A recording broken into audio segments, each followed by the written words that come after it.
नमस्कार, मैं हूं संगीता राय। पूर्वांचल एक्सप्रेस न्यूज के इस वेब पोर्टल पे आपका स्वागत है।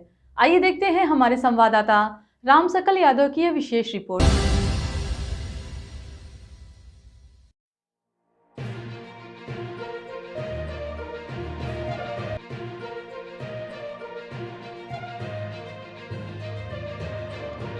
भाजपा के वरिष्ठ नेता ओमकार पांडे ने कांग्रेस द्वारा लोकसभा चुनाव के बाद निकाले जाने वाली धन्यवाद यात्रा को ढोंग बताया और कहा कि कांग्रेस हमेशा देश की जनता को गुमराह करने का काम करती है।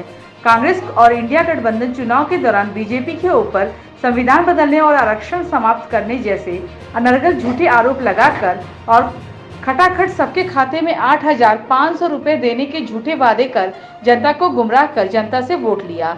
भाजपा नेता ओमकार पांडे ने आगे कहा, 2022 विधानसभा चुनाव में उत्तर प्रदेश में 1.5 से 2% और कहीं कहीं नोटों से भी कम वोट पाने वाली कांग्रेस अब की बार झूठ के सहारे अपना अस्तित्व बचाने की लड़ाई लड़ी है। अन्यथा अब की बार कांग्रेस का सुपड़ा साफ होना तय था। अब कांग्रेस और ईडी गठबंधन की सच्चाई जनता के सामने आ चुकी है। इसलिए अपने झूठ पर पर्दा डालने के लिए कांग्रेस धन्यवाद यात्रा का ढोंग कर रही है। मोहब्बत की दुकान चलाने वाले राहुल गांधी को इतनी नफरत है कि शायद ग्रहण के बाद देश में प्रधानमंत्री जी को उन्होंने बधाई का एक ट्वीट तक नहीं दिया। भाजपा सरकार अपने संकल्पों को पूरा करने की दिशा में आगे बढ़ते हुए पहली कैबिनेट की बैठक में 3 करोड़ लोगों के लिए नए घर बनाने का फैसला लिया। विपक्ष अपनी हार का पचा नहीं पाई है। राहुल गांधी ने जो बयान दिया वो प्रियंका गांधी यदि वाराणसी से चुनाव लड़ती तो मोदी जी चुनाव हार जाते। इससे ऐसा प्रतीत होता है कि राहुल गांधी अभी भी राजनीति के परिपक्व नहीं हो पाए हैं। तो जो प्रियंका गांधी स्वयं अमेठी से चुनाव लड़ने की हिम्मत नहीं जुटा पाई, वह वाराणसी से चुनाव लड़ने की हिम्मत कैसे कर पाती। विपक्ष उलझुल बयान दे रहा है। विपक्ष अभी अपनी हार नहीं पचा पा रहा है। संविधान बदलने, आरक्षण समाप्त करने और जनता को सबके खाते में 8,500 रुपये खटाखट देने का फर्जी वादा करके कांग्रेस और इंडी गठबंधन के लोगों ने जनता से वोट लिया था। कांग्रेस की असलियत अब जब जनता समझ चुकी तो वह धन्यवाद यात्रा निकालने का ढोंग कर रहे हैं। इंडी गठबंधन के लोग सिर्फ जनता को गुमराह करके इस चुनाव में वोट हासिल किए। अब की कांग्रेस अपना अस्तित्व बचाने की लड़ाई लड़ रही थी। यदि कांग्रेस झूठ का और भाजपा के ऊपर संविधान बदलने और आरक्षण समाप्त करने जैसे अनर्गल आरोप नहीं लगाती तो अब की कांग्रेस का सुपड़ा साफ होना तय था। 2022 विधानसभा चुनाव में 1.5% से 2%, यहाँ तक कि नोटा से कम वोट पाने वाली कांग्रेस कहीं भी इस चुनाव में अगर झूठ का सहारा नहीं लेती तो नजर नहीं आती।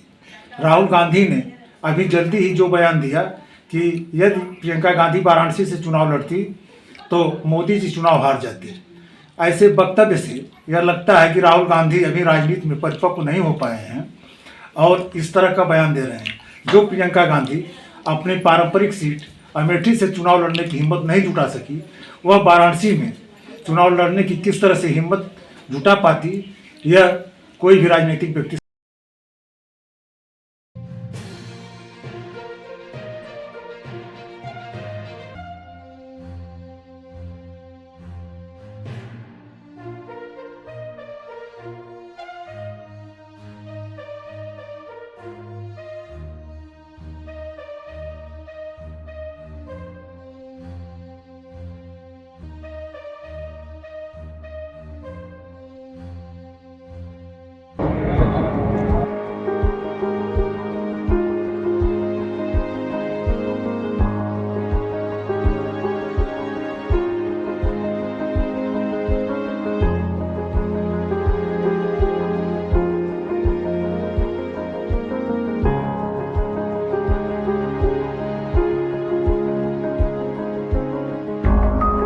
अगर आपको हमारी खबर पसंद आई हो तो हमारे चैनल को लाइक, सब्सक्राइब और शेयर जरूर करिए।